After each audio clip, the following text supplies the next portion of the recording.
అస్సలాము అలైకుం వరహ్మతుల్లాహి వబరకాతుహు. సౌదీ అరేబియాలో విగ్రహారాధన పునః ప్రారంభం. ప్రళయ దినం యొక్క అత్యంత ముఖ్యమైన సంకేతాలలో ఒకటి సౌదీ అరేబియాలో ఇటీవలే పూర్తి అయింది. ఇది ప్రళయ దినం యొక్క అత్యంత ముఖ్యమైన సూచన అని సహీ ముస్లింలో ఉంది. హజరత్ ఆయిషా రజియల్లాహు అన్హా ఇలా అన్నారు, అరబ్బులు మరోసారి లాత్ మరియు ఉజ్జాను ఆరాధించే వరకు ప్రళయ దినం రాదని ప్రవక్త సల్లల్లాహు అలైహి వసల్లం చెప్తుంటే నేను విన్నాను.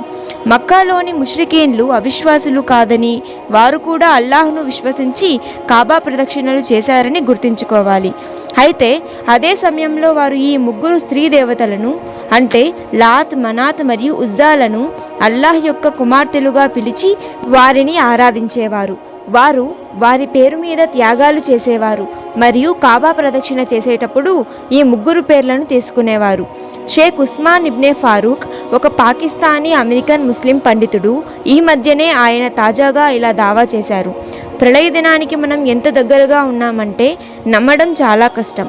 ఆయన ఇలా అన్నారు, అరబ్ దేశంలో అప్పుడే ఈ విగ్రహారాధన ప్రారంభమైపోయింది.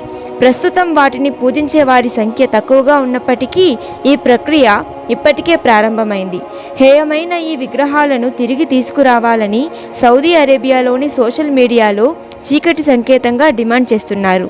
మరియు సౌదీ అరేబియాలో ఉదారవాద ప్రవర్తన ఈ సంఘటన ఇప్పటికే ప్రారంభమైందని మరియు సౌదీ ప్రభుత్వం అతి త్వరలో దీనిని పూర్తిగా నెరవేర్చబోతున్నారని చెప్తున్నారు.